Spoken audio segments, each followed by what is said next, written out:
Assalamualaikum warahmatullahi wabarakatuh. Oke, berjumpa lagi dengan Bu Ayu hari ini ya.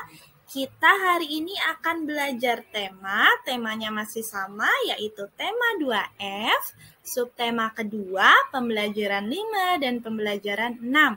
Sebelum kita mulai pembelajaran hari ini, mari kita berdoa dulu yuk bersama-sama. Kita ucapkan basmalah. Bismillahirrahmanirrahim. Semoga apa yang kita pelajari hari ini bisa bermanfaat bagi kita semua ya. Amin. Oke, untuk materi pembelajaran hari ini, kita akan belajar tentang tata tertib di sekolah, kemudian hal-hal yang tidak boleh kita lakukan selama di sekolah, dan juga kita masih akan membahas tentang alat ukur berat beserta dengan satuan beratnya ya, yaitu seperti kilogram dan juga gram. Oke, semoga semuanya sudah siap ya untuk belajar hari ini. Boleh sambil disiapkan buku tema 2F-nya, mungkin yang ingin menyiapkan boleh. Oke, yang pertama Ibu akan membahas tentang tata tertib di sekolah.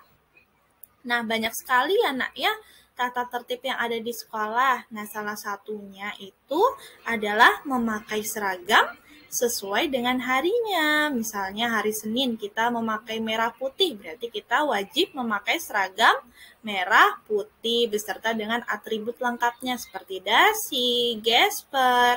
Lalu kalau sedang upacara berarti kita harus menggunakan topi, seperti itu ya. Nah, itu tadi contoh tata tertib di sekolah. Nah, selanjutnya Ibu ada contoh tata tertib di lingkungan sekolah nih. Yang pertama ada tata tertib di perpustakaan ya. Yang pertama, melapor kepada petugas jika ingin meminjam buku. Nah, kita wajib laporan ya ke petugas kalau semisal kita ingin meminjam buku. Lalu yang kedua, mengembalikan buku tepat waktu. Biasanya ada jangka waktunya nih nak. Kalau misalnya kita meminjam suatu buku, misalnya dikasih jangka waktunya 1 minggu. Nah, berarti kalian harus mengembalikan buku tersebut dalam waktu 1 minggu. Kalau semisal belum selesai baca, gimana Bu? Nah, kalian tetap harus laporan dulu ya. Kalian harus ke perpustakaan lagi untuk didata kalau semisal kalian ingin memperpanjang masa pinjaman buku tersebut. Gitu ya, nak. Lalu yang ketiga, tidak merusak buku. Nah, tidak boleh disobek, tidak boleh dicoret-coret karena buku perpustakaan itu adalah milik bersama. Kita minjemnya bergantian, jadi harus tetap dirawat. Lalu yang keempat, tidak membuang sampah sembarangan. Nah, tidak boleh buang sampah sembarangan ya, nak, selama kita di perpustakaan ataupun di berbagai tempat lainnya. Yang kelima, tidak gaduh saat kita berada di perpustakaan. Jadi kita harus tetap tenang selama kita berada di perpustakaan. Tidak boleh mengobrol, tidak boleh berisik ya, tidak boleh teriak-teriak, itu tidak boleh ya. Yang selanjutnya, ada tata tertib saat kita berada di toilet. Nah, yang pertama, mengantri ketika ingin menggunakan toilet. Semisal toilet di sekolah penuh, berarti kita harus ngantri nih supaya tertib, supaya tetap tertib, tidak berdesak-desakan, seperti itu ya. Lalu yang kedua, menyiram toilet setelah digunakan. Nah, kalau semisal kalian habis buang air kecil ataupun buang air besar, kalian tidak boleh langsung pergi begitu saja, tapi harus disiram, dibersihkan terlebih dahulu ya. Nah, yang ketiga, membuang sampah di tempat sampah. Nah, misalnya kalian sehabis menggunakan tisu dari toilet, nah tisu tersebut jangan ditinggal di toilet ya, tapi harus dimasukkan ke tempat sampah yang sudah disediakan. Lalu yang terakhir, tidak mencoret-coret dinding toilet, gitu ya nak. Nah, untuk selanjutnya, Ibu ada teks percakapan nih. Percakapan antara Deli dan juga Edo. Yuk kita baca bareng-bareng. Edo, mengapa kamu mencoret-coret dinding? Aku ingin menggambar hewan, Deli. Kalau kamu suka menggambar, berlatihlah menggambar di buku gambar, Edo. Menggambar di dinding lebih seru, Deli.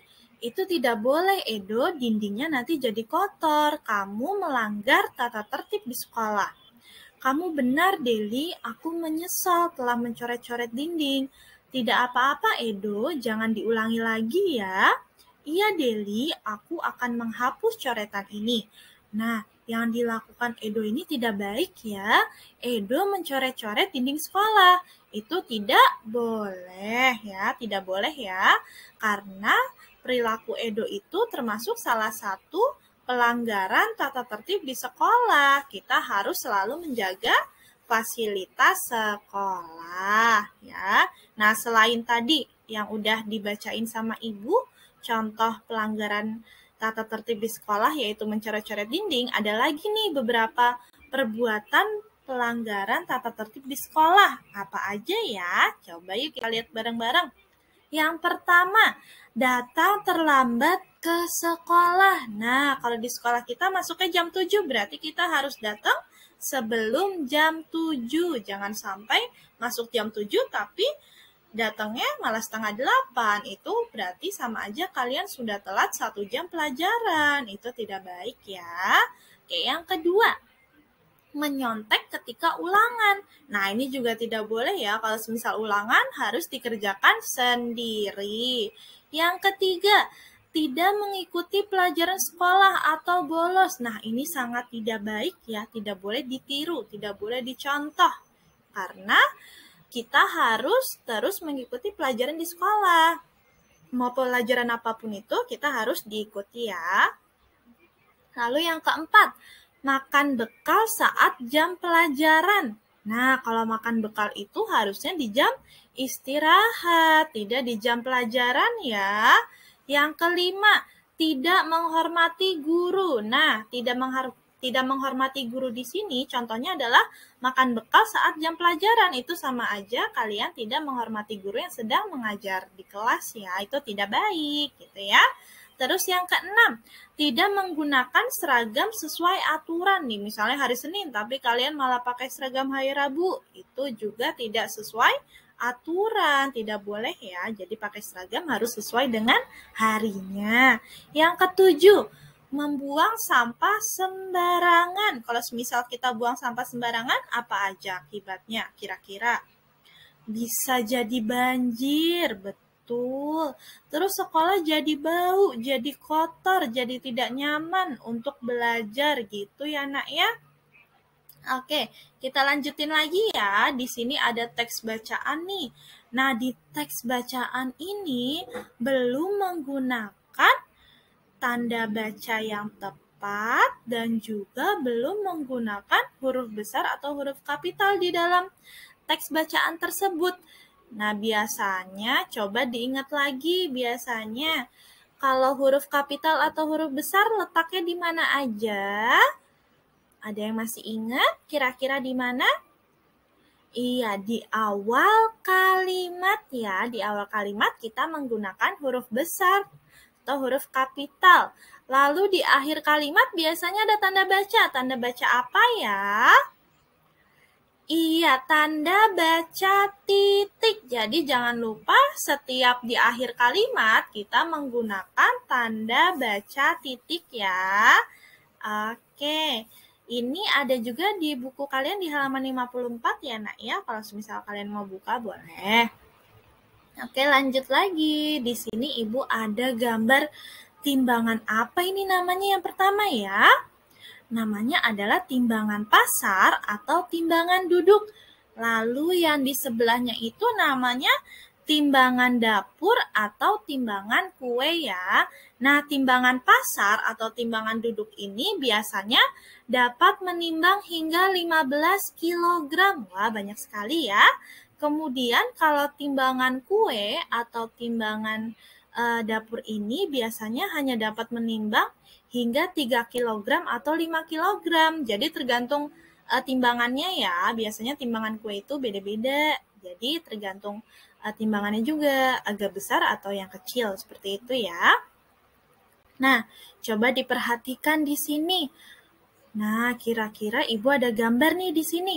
Satuan apa yang biasanya digunakan untuk benda-benda berikut? Nah, kilogram atau gram seperti itu ya. Yang pertama, ada gambar ayam utuh yang siap untuk dimasak. Nah, ayam utuh ini biasanya satuannya menggunakan kilogram atau gram ya kalau ayam utuh seperti ini?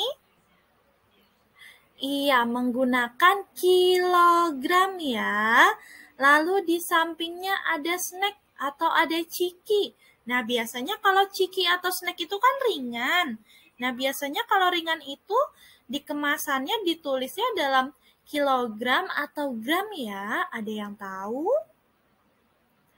Iya, gram, betul. Lalu yang ketiga, itu ada gambar satu wadah apel ya. Apel yang berisi cukup banyak diletakkan di satu wadah. Nah, biasanya kalau kumpulan apel seperti itu yang sudah ditaruh di wadah atau dikantongin sama plastik, itu biasanya menggunakan satuan kilogram gitu ya. Kalau semisal hanya satu buah apel saja itu baru menggunakan gram gitu ya. Tapi kalau semisal sudah ditaruh di wadah atau di plastik itu menggunakan kilogram. Oke, lalu yang keempat ada cincin. Nah, cincin ini sangat ringan ya. Berarti kalau cincin menggunakan satuan apa? Iya, satuannya gram ya. Oke, Ibu harap semuanya sudah paham ya tentang pembelajaran hari ini. Oke, untuk selanjutnya tugas hari ini adalah sebutkan contoh perilaku patuh terhadap tata tertib dan perilaku yang melanggar tata tertib di kelas. Disebutin masing-masing satu aja ya. Misalnya kalian menyebutkan satu perilaku patuh terhadap tata tertib dan satu lagi perilaku yang melanggar tata tertib. Jadi totalnya ada 2 ya. Satu yang patuh, satu yang melanggar. Di voice note lalu dikirim ke WA Bu Ayu ya nak ya. Oke, Ibu tunggu tugasnya sampai malam ini pukul 21.00 atau jam 9 malam. Oke, semoga semuanya sudah paham ya dengan materi maupun penugasan hari ini. Oke, mari kita ucapkan hamdalah dulu bersama-sama. Alhamdulillahirabbil alamin. Oke, untuk pembelajaran hari ini cukup dari Ibu. Semoga semuanya sudah paham ya. Jika ada pertanyaan, boleh silakan WA Bu Ayu. Kalau misalnya ada yang kurang jelas atau masih bingung dengan tugasnya, boleh WA Bu Ayu ya. Cukup sekian dari Bu Ayu. Sampai ketemu di pertemuan selanjutnya ya. Wassalamualaikum warahmatullahi wabarakatuh. Sampai jumpa semuanya.